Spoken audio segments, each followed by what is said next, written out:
Salam kasih di dalam Tuhan Yesus Kristus.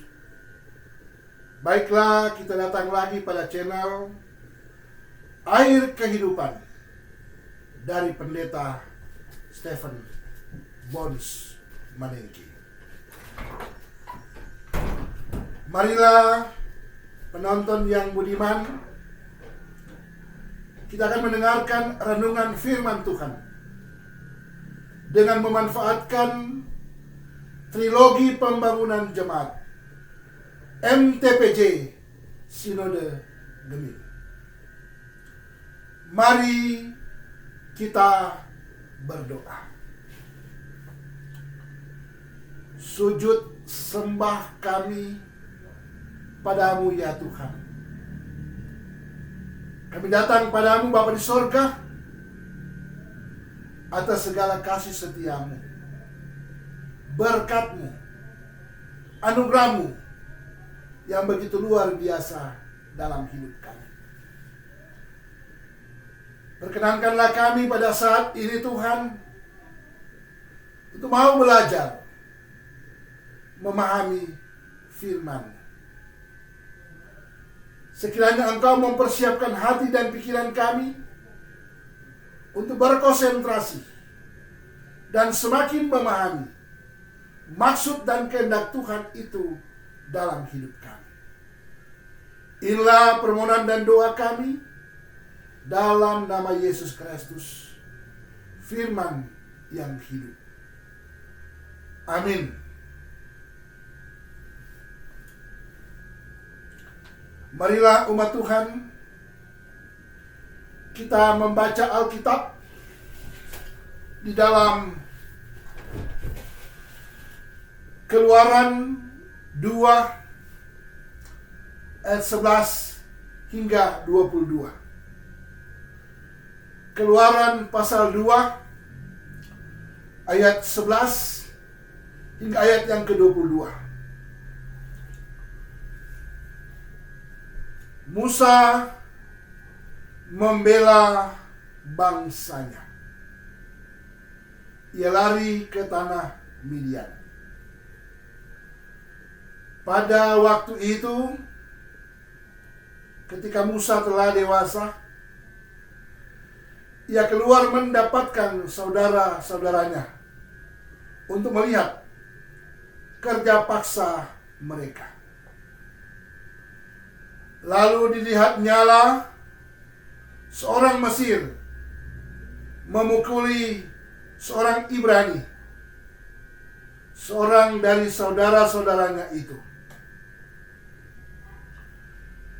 Ia menoleh ke sana sini, dan ketika dilihatnya tidak ada orang, dibunuhnya orang Mesir itu dan disembunyikannya mayatnya dalam pasir. Ketika keesokan harinya ia keluar lagi, didapatinya dua orang Ibrani tengah berkelahi. Ia bertanya kepada yang bersalah itu, "Mengapa engkau pukul temanmu?" Tetapi jawabnya, "Siapakah yang mengangkat engkau menjadi pemimpin dan hakim atas kami? Apakah engkau bermaksud membunuh aku sama seperti engkau telah membunuh orang Mesir itu?" Musa menjadi takut, sebab pikirnya, tentulah perkara itu telah ketahuan. Ketika Firaun mendengar tentang perkara itu, dicarinya ikhtiar untuk membunuh Musa.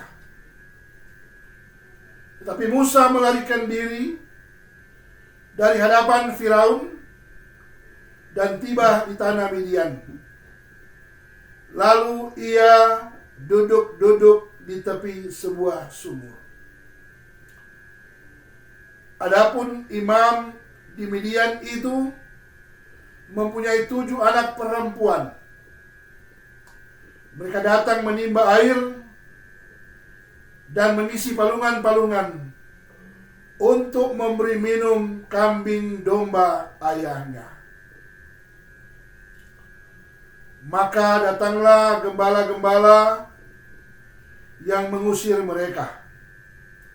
Lalu Musa bangkit menolong mereka dan memberi minum kambing domba mereka. Ketika mereka sampai kepada Reuel, ayah mereka, berkatalah ia, "Mengapa selekas itu kamu pulang hari ini?"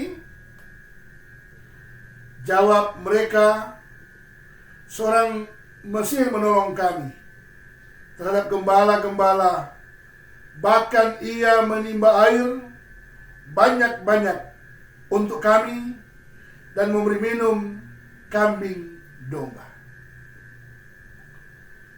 Ia berkata kepada anak-anaknya, "Di manakah ia? Mengapa kamu tinggalkan orang itu? Panggillah dia makan." Musa bersedia tinggal di rumah orang itu. Lalu diberikan Reuelah Sipora anaknya kepada Musa. Perempuan itu melahirkan seorang anak laki-laki. Maka Musa menamai Gersom, sebab katanya, "Aku telah menjadi seorang pendatang di negeri asing." Demikianlah firman Tuhan.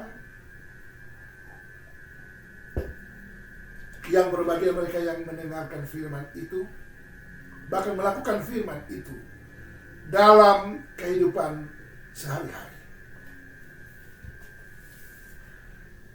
Tema perenungan firman kita saat ini ialah mengubah mental kekerasan menjadi melayani. Saudara-saudaraku yang dikasihi dan diberkati Tuhan, setiap orang mempunyai pengalaman iman sendiri-sendiri. Demikian juga dengan Musa. Musa sebagai seorang hamba Allah dipakai untuk menjadi pelindung bangsanya, yaitu bangsa Ibrani, dari penindasan Firaun dan bangsa Mesir. Cerita Musa yang adalah anak bayi yang diangkat oleh putri Firaun dari sungai Nil. Dari cerita pengangkatan bayi Musa dari sungai Nil membuat putri Firaun bersimpati, bahkan berempati dengannya. Kemudian dia mengangkat anak Musa dari sungai Nil. Kemudian setelah ia mulai berkembang menjadi besar, putri Firaun mengangkat dia sebagai anak angkatnya, yang kemudian Musa pun secara otomatis dididik di kalangan istana Raja Firaun. Yang jelas, didikan sebagai seorang pangeran muda, putri Firaun tidak membuat Musa lupa akan kulitnya. Lupa bahwa dia sebagai seorang Ibrani yang harus tetap mengandalkan Tuhan dalam hidupnya. Saudara-saudaraku di dalam Tuhan, setelah Musa menjadi dewasa, ia keluar istana dengan melihat saudara-saudaranya, saudara-saudara sebangsanya yang adalah orang Ibrani ternyata sedang dipukuli oleh orang Mesir, disiksa. Muncullah rasa kebangsaan. Sebagai seorang Ibrani, dengan dia menoleh sana sini, dan ketika dilihatnya tidak ada orang, dibunuhnya orang Mesir itu dan disembunyikan mayatnya ke dalam pasir. Jemaat Tuhan, peristiwa ini membuat jiwa nasionalisme kebangsaan Musa bangkit. Dan secara tutus entitasnya, keberadaannya sebagai seorang Ibrani menguasai dan mengendalikan mentalitas dia secara spontan untuk membela kaum Ibrani. Termasuk juga, walaupun itu salah, itu dosa, itu perbuatan jahat, ia membinasakan warga Mesir yang menghajar orang Ibrani tersebut.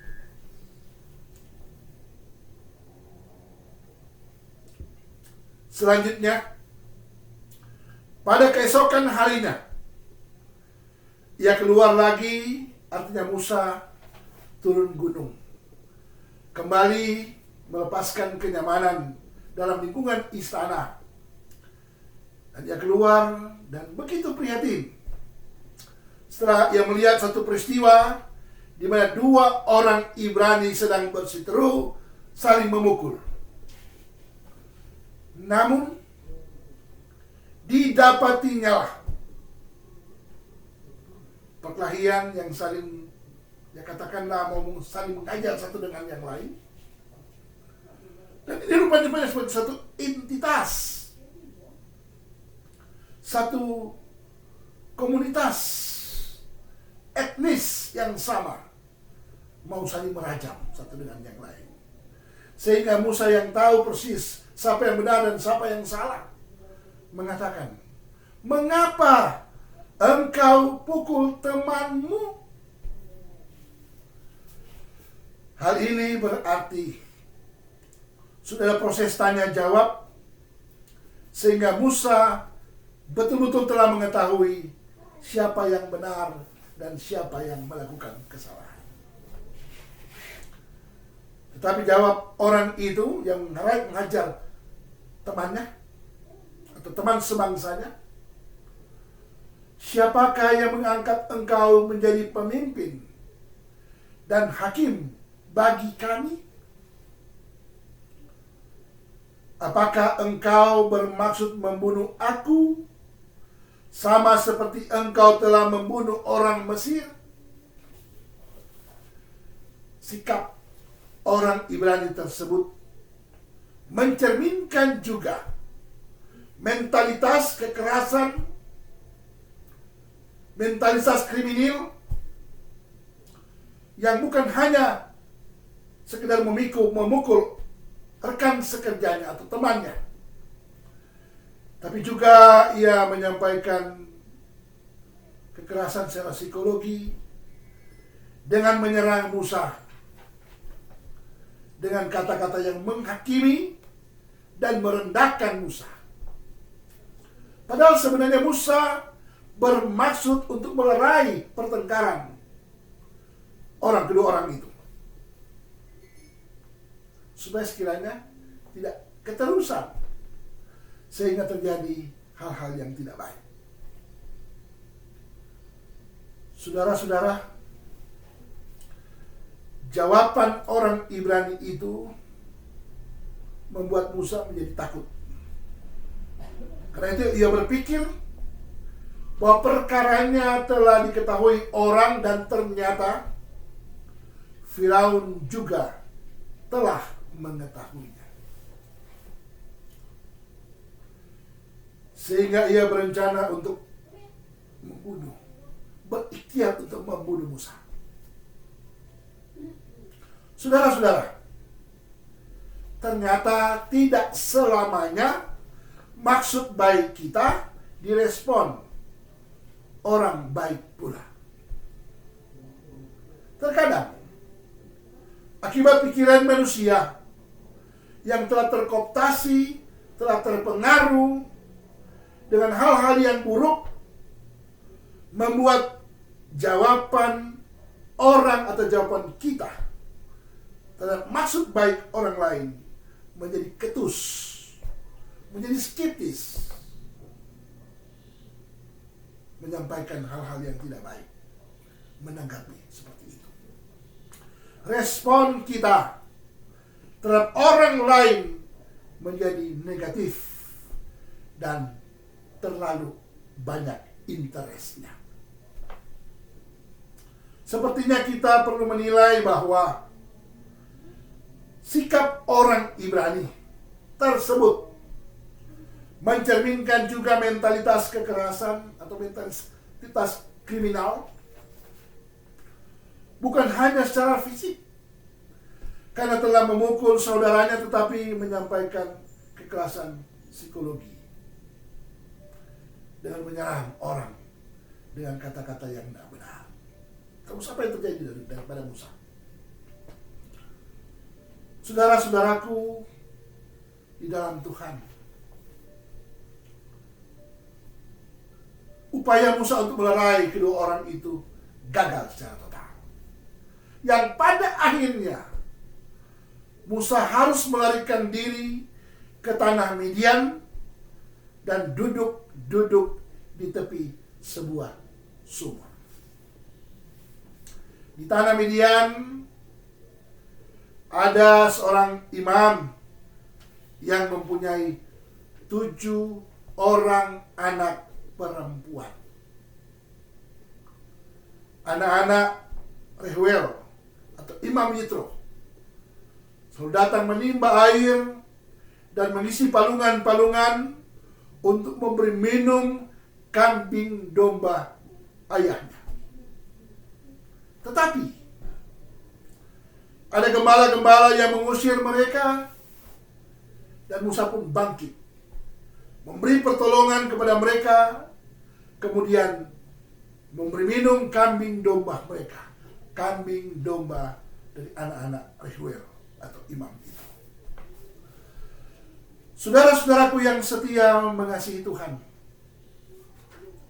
menolong dan memberi minum adalah sikap mentalitas melayani dengan tulus, dengan sukacita, dengan gembira, sehingga Musa diterima dan dijamu makan minum di rumah perempuan-perempuan itu. Karena ayah mereka mengatakan bahwa orang yang telah melayani mereka tidak boleh ditinggalkan. Saudara-saudara, pada akhirnya setelah Musa datang ke rumah Yitro, ia pun beristrikan. Setelah tinggal sekian lama, ia beristrikan Rehuela Sipora. Dan kemudian perempuan itu melahirkan seorang anak laki-laki yang diberi nama Gersom. Sebab katanya, aku telah menjadi pendatang di negeri asing. Jemaat Tuhan, Musa memberi nama Gersom untuk mengingatkan pengalamannya sebagai seorang asing yang datang lari dari hadapan Firaun.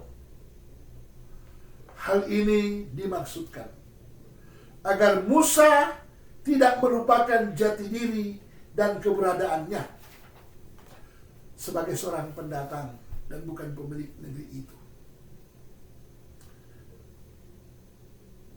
Pemberian nama kepada anaknya yang bernama Gersom di sini dengan maksud supaya anaknya juga tidak melupakan seluk-beluk keluarganya turun-temurun.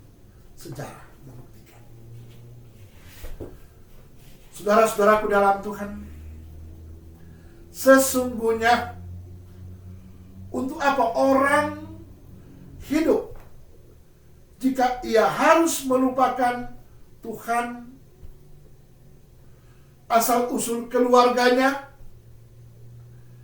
dan identitas diri.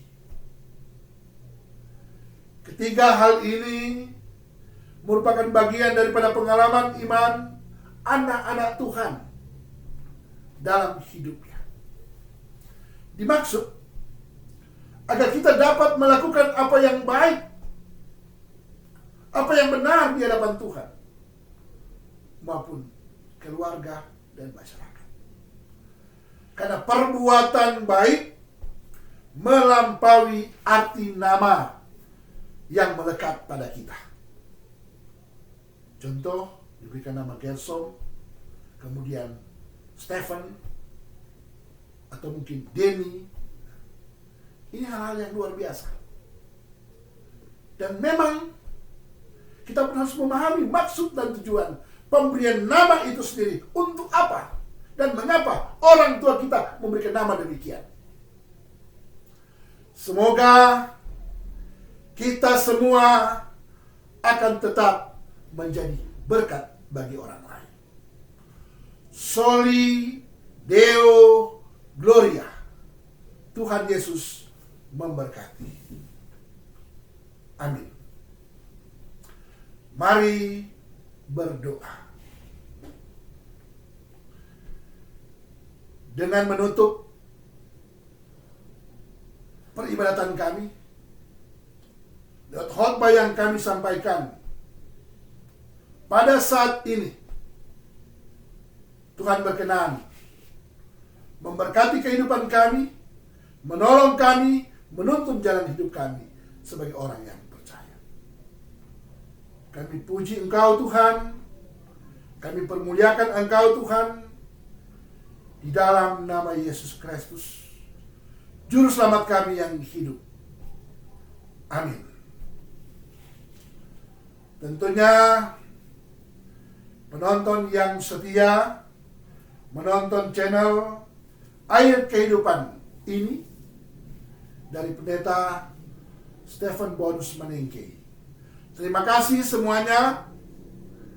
Tapi mengakhiri jumpa kita saat ini, jangan lupa channel ini di-subscribe, like, share, dan diberikan komentar-komentar. Tabea waya pakatuan wo pakalawiran. God bless.